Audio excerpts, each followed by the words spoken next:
prescripcionenfermera.com. Tema 29. Fármacos para la hemostasia: anticoagulantes, antiagregantes y fibrinolíticos.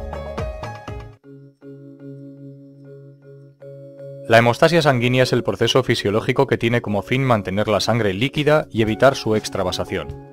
Este proceso puede verse afectado por distintos factores, provocando un exceso de función que da lugar a hemorragias o un déficit de función que origine cuadros trombóticos.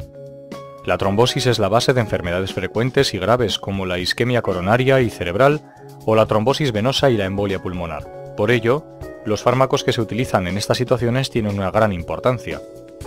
Los fármacos pueden influir en la hemostasia al actuar sobre distintas fases de la misma, sobre la coagulación, estimulándola o inhibiéndola, sobre la función plaquetaria o sobre la fibrinólisis. Estimulantes de la coagulación. Hay varios agentes estimulantes de la fase plasmática de la coagulación que se denominan de forma general fármacos procoagulantes. Uno de los más conocidos es la vitamina K, que es sintetizada en el intestino de manera natural. En caso de déficit de la misma, puede administrarse por vía oral o intramuscular o incluso intravenosa. Se metaboliza en el hígado a sustancias polares que se eliminan por orina y bilis. Su uso prolongado puede producir futuros problemas de coagulación. Requiere especial precaución en pacientes con alteración de la función hepática o de la glucosa y puede producir hemólisis. Entre las reacciones adversas destacan rubor facial, enrojecimiento del sitio de administración, sabor extraño y malestar. En general, la administración de vitamina K es bastante inofensiva, pero puede producirse anemia hemolítica, sobre todo tras la administración intravenosa. Inhibidores de la coagulación. Los fármacos inhibidores de la coagulación o fármacos anticoagulantes son compuestos con capacidad de inhibir la fase plasmática de la coagulación. Este efecto puede lograrse de dos maneras principalmente: inactivando los efectos de la coagulación ya sintetizados en el plasma o inhibiendo la síntesis hepática de algunos factores de coagulación. Los fármacos que actúan por el primer mecanismo son las heparinas y derivados, y los que actúan por el segundo los anticoagulantes orales. Heparinas. Las heparinas son una familia de polisacáridos cuya parte activa es un pentasacárido de peso molecular de 1700 daltons. Químicamente, la molécula de heparina se fracciona lo más posible para acercarse a ese pentasacárido, y función de esto, se han sintetizado tres grandes tipos de heparinas. Heparinas no fraccionadas o clásicas. Incluyen la heparina sódica y la heparina cálcica. Heparinas de bajo peso molecular. Las más utilizadas son la dalteparina, natroparina, teldeparina, logiparina, enoxaparina, ardeparina, tinzaparina y bemiparina. Pentasacáridos, compuestos formados por la mínima fracción de heparina no fraccionada. El más utilizado es el fondaparinus. El mecanismo de acción de las heparinas es la fijación a la antitrombina 3, para aumentar su velocidad de acción y la unión de algunos factores de coagulación, inhibiendo la misma. Al tener pesos moleculares diferentes, varían sus actividades biológicas y sus propiedades cinéticas. Además del efecto anticoagulante, también presentan acción antitrombótica, fibrinolítica, lipolítica y sobre las plaquetas. Se pueden administrar por vía intravenosa o subcutánea, ya que no se absorben por vía oral, aunque recientemente se han llevado a cabo ensayos con algunas formulaciones orales con resultados esperanzadores. Las heparinas no fraccionadas se administran de manera intravenosa. Cualquier disolución es compatible, exceptuando el lactato. Las heparinas de bajo peso molecular vienen preparadas para su administración directa de modo subcutáneo. No atraviesan la barrera placentaria. Las principales reacciones adversas son hemorragia, trombopenia y osteoporosis, y menos frecuentemente lesiones dérmicas o pápulo-eritematosas, urticaria, reacciones de la hipersensibilidad y necrosis de la piel. Interaccionan con gran cantidad de fármacos, algunos de uso muy extendido como pueden ser algunos antibióticos o fármacos cardiovasculares, por lo que debe administrarse por una vía exclusiva, a no ser que se conozca su compatibilidad física. Para revertir el efecto de la heparina podemos utilizar sulfato de protamina, que se une a ella neutralizándola. Posee mayor poder neutralizador para las heparinas no fraccionadas que para las heparinas de bajo peso molecular. Los heparinoides son sustancias de origen vegetal que se les denomina así porque tienen el mismo mecanismo de acción que las heparinas, pero diferente estructura molecular. Son dermatansulfato y danaparoida, que es el más utilizado del grupo. Las heparinas son compuestos utilizados principalmente en la profilaxis de la trombosis venosa. Sus principales indicaciones son prevención de la trombosis venosa profunda, tratamiento de la trombosis venosa profunda con o sin embolia pulmonar, profilaxis de la trombosis venosa profunda y o embolia pulmonar no quirúrgica, profilaxis de accidentes coronarios agudos sin elevación del segmento ST. Además, se utilizan tras una trombolisis, un infarto agudo de miocardio, en la diálisis, en la coagulación intravascular diseminada y como profilaxis antitrombótica. Anticoagulantes orales. Los anticoagulantes orales o antivitaminas K son sustancias emparentadas químicamente con la vitamina K, que se administran por vía oral y cuyo mecanismo de acción viene dado por la inhibición de la reducción enzimática de la vitamina K, impidiendo que se produzcan determinados factores de coagulación. Su efecto máximo no aparecerá hasta por lo menos 36 horas después de ser administrados. Por tanto, no estarán indicados para tratamientos de urgencia, sino para tratamientos crónicos. La duración de su efecto se prolonga varios días. Se clasifican en dos grandes grupos: cumarinas, bisidroxicumarina o dicumarol, biscumacetato de etilo, acenocumarol, femprocumón y warfarina, e inandionas, fenindiona, difenadiona y anisindiona. El acenocumarol y la warfarina son las de uso más extendido en España. Atraviesan la barrera hematoencefálica y placentaria y pueden llegar a leche materna. Se metabolizan en el hígado y sus metabolitos son expulsados por riñón y heces.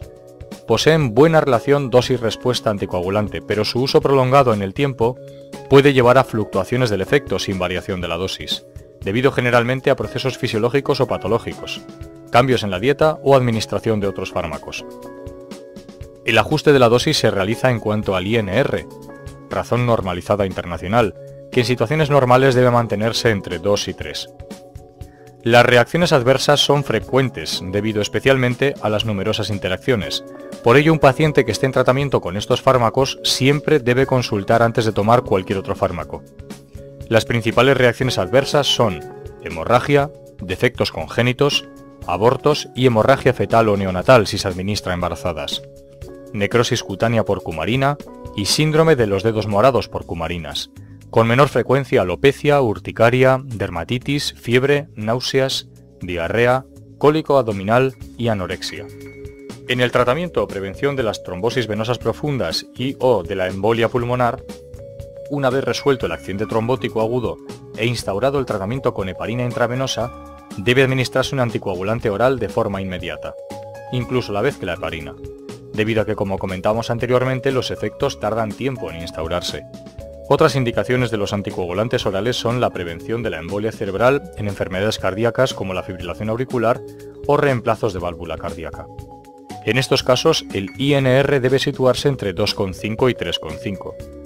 Aunque pueden utilizarse en otros procesos, no han demostrado mayor efectividad que los antiagregantes y sí un mayor riesgo, por lo que su uso en estos casos es más discutido. Antiagregantes plaquetarios. Son un grupo de compuestos cuyo objetivo principal es evitar la activación de las plaquetas. Poseen valor profiláctico importante en determinadas situaciones patológicas que cursan con trombosis arterial, como el infarto agudo de miocardio, la cirugía de derivación coronaria, los síndromes coronarios inestables, el accidente isquémico transitorio cerebral o la fibrilación auricular. Los fármacos antiagregantes más utilizados son el ácido acetil salicílico. Produce sus efectos por inhibición de la ciclooxigenasa. Con dosis pequeñas aparece solo el efecto antiagregante, de 500 a 300 miligramos al día. Al aumentar la dosis aparecen los efectos analgésicos, antitérmicos y antiinflamatorios, y disminuye el poder antiagregante. También poseen efecto estimulante de la síntesis de óxido nítrico, que es un mediador antiagregante endógeno. Además, un metabolito del ácido acetil salicílico, el ácido salicílico, tiene cierto efecto fibrinolítico debido a su interacción con los neutrófilos y monocitos. No se debe usar en menores de 16 años, por el riesgo de producir síndrome de Reye. Se ha descrito un fenómeno de resistencia al ácido acetil salicílico por el que determinados pacientes no muestran efecto. Inhibidores del complejo GP2B3A. Los inhibidores de la glucoproteína 2B3A evitan la agregación plaquetaria al bloquear la unión del fibrinógeno a sus receptores plaquetarios. Precisan de vigilancia hematológica antes del tratamiento, 2 a 6 horas después del inicio y luego una vez al día como mínimo. Son Afliximab, Tirofiban y Epitifibatida. Se administran por vía intravenosa y presentan alto riesgo de hemorragia, por lo que su utilización se limita a situaciones de alto riesgo trombótico, como en las intervenciones de revascularización. Inhibidores del ADP. Son fundamentalmente dos fármacos. La ticlopidina, que es un fármaco que tras transformarse por metabolismo hepático, origina un metabolito que, aunque posee corta duración, tiene gran actividad, es potente e irreversible. Antagoniza la agregación plaquetaria de manera dependiente de la concentración. La absorción por vía oral es buena con alto metabolismo de primer paso, pero con biodisponibilidad mayor del 80%, que aumenta con alimentos. Las concentraciones plasmáticas están aumentadas en ancianos en insuficiencia hepática. Sus principales reacciones adversas son hemorragia, náuseas, anorexia, dolor abdominal y diarrea, reacciones dérmicas, neutropenia reversible y reacciones hematológicas en el 2% de los pacientes. Clopidogrel presenta una estructura casi idéntica a la ticlopidina. También tiene que ser metabolizado para actuar como antiagregante. El inicio de acción es más rápido, la acción más prolongada y mejor tolerada. Tienen menos efectos adversos y se suelen presentar en las 2 primeras semanas de tratamiento. Son dispepsia, dolor abdominal, diarrea y trastornos hemorrágicos. Fibrinolíticos. Los fármacos fibrinolíticos tienen como principal acción disolver trombos mediante la acción del plasminógeno.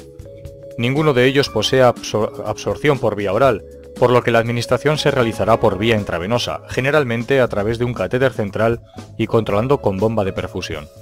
Antes del tratamiento es importante asegurarse de que no existen factores de riesgo y de que el paciente no tome fármacos que potencien su efecto, como antiagregantes y anticoagulantes. Durante el tratamiento, el objetivo principal es evitar hemorragias. Por ello se recomienda reposo absoluto, vigilar lugares de punción y evitar procesos invasivos e inyecciones intramusculares. Después del tratamiento se debe iniciar una terapia para evitar la formación de trombos, teniendo en cuenta que habrá que dejar pasar un tiempo para que cese el efecto fibrinolítico.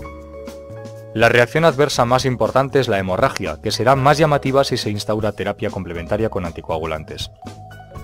La elección de un fármaco u otro va a venir dada por los riesgos del paciente y la localización del trombo. Los más conocidos son las streptokinasas, sin actividad enzimática intrínseca. Se unen al plasminógeno para activarlo. Actúan sobre el plasminógeno libre y el unido a fibrina. Es por lo tanto no selectivo. Su acción es bloqueada por los anticuerpos antiestreptocócicos. Esto ocasiona que en individuos con infección estreptocócica anterior sea necesaria una dosis de choque inicial. Los anticuerpos aparecen 4 días después de la dosis inicial. Debe pasar al menos un año antes de poder volver a usarlo. Su vida media es de 40 a 80 minutos. Las reacciones de hipersensibilidad con streptokinasa pueden llegar a ser graves y suelen estar relacionadas con la existencia de infecciones estreptocócicas previas. Activador del plasminógeno tisular. Conseguido por medio de técnicas de ADN recombinante, hay 2 tipos: monocatenario, alteplase, o bicatenario, duteplase, ambos de breve semivida, por lo que se sintetizó rateplase de la misma familia pero semivida más larga. Actúan exclusivamente sobre el plasminógeno unido a fibrina, por lo que son selectivos sobre el coágulo. Su eliminación es principalmente por metabolismo hepático. Y la uroquinasa. Está en desuso ya que se trata de un fármaco de elevado coste y, al igual que la streptokinasa, carece de especificidad para el coágulo.